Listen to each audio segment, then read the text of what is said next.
Have you ever had a beloved childhood toy that you would never give up for anything? I think most of us did. Also, have you had a best childhood friend that you would always hang out with and would not let anyone come in between your special bond?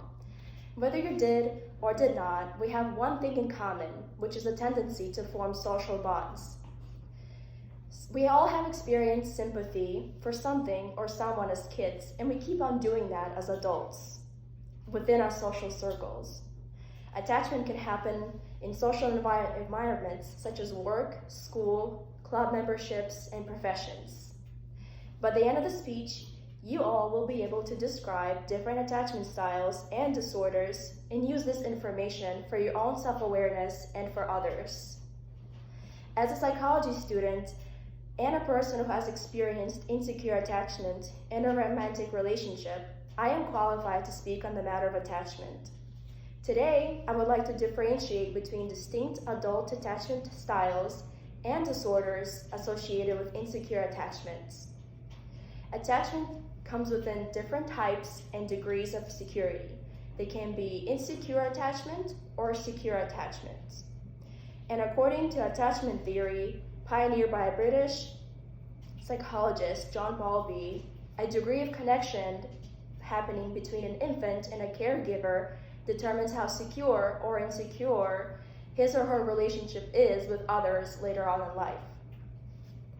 So first off, there are 4 major attachment styles. And the first one is secure attachments.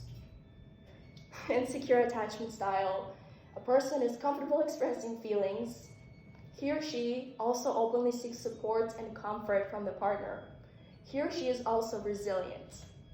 Moreover, a person is said to be independent, self-worthy, and emotionally balanced. The second type of attachment style is anxious preoccupied. In an anxious preoccupied attachment, a person has trust issues with his or her partner, which lead to overreactive statements and controlling behavior. Moreover, a person is dependent on the other person in a relationship. He or she needs constant reassurance and attention from the partner, which is why a person in this attachment craves intense intimacy within a relationship with others. The third type is called dismissive avoidance. A person in this attachment style feels that he or she does not need others. The closer that person gets to an intimate relationship, the further he is withdrawn from that relationship. A person in this attachment forms casual relationships as opposed to long-term relationships. Moreover, a person is said to be fearful of intimacy, which is why they are most likely emotionally distant within a relationship with others. And the fourth and final type of attachment is fearful avoidance. A person in this attachment style has extreme love or hate for partners in a relationship. He or she craves for meaningful relationships, but is scared to get hurt. A person who has experienced or is experiencing this attachment style has had abusive and traumatic adult relationship in childhood. Moreover, a person is said to be aggressive and insensitive to a partner's feelings and needs. A person in this attachment is also refusing to take responsibility for his or her actions. Failure to form a secure attachment with family or caregivers results in psychological disorders that disrupt social relationships. And secondly, I would like to explain to you 4 common attachment disorders. The first one is anxiety disorder.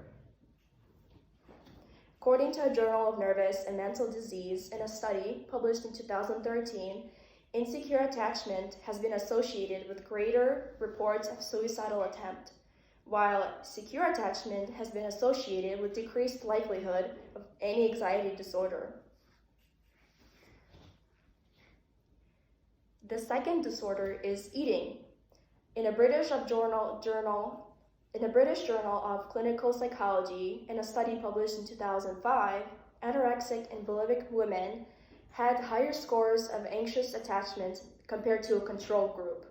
This has extended the link between eating disorders and attachment styles to separation anxiety during childhood. Additionally, according to an International Journal of Eating Disorders in a study published in 2014, compared to a control group, women with eating disorders had higher levels of insecure attachments, especially focused on anorexia nerviosa. The third common disorder in insecure attachment is personality disorders. And according to a Journal of Nervous and Mental Disease, in a study published in April of 2015, scientists have come up with a meaningful association between maladaptive traits that lead to personality disorder and adult attachment styles.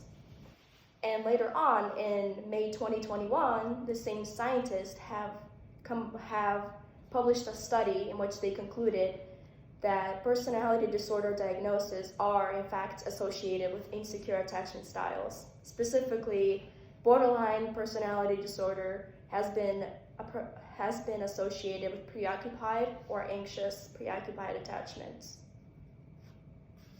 And final disorder is drug addiction. In a study published by International Journal of Adolescent Medicine and Health in 2006, college students were found to be more susceptible to alcohol use disorders due to separation anxiety by leaving home and close friends and family. This study has also concluded that this attachment happened to substances and alcohol rather than people and rather than social relationships and people. Awareness and knowledge of personality disorders and attachment styles, as well as attachment disorders, can make us understand each other, therefore improving relationships and improving our quality of life. To reiterate, there are 4 common types of attachments: secure, anxious preoccupied, dismissive avoidant, and fearful avoidance. Insecure attachment leads to high anxiety, problems with eating, problems with personality, and substance use.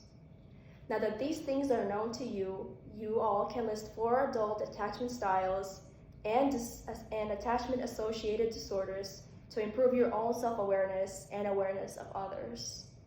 Human social bond is complex, and by understanding this complexity of attachments, we can all lead healthy and productive lives. Thank you. Good job, Irene.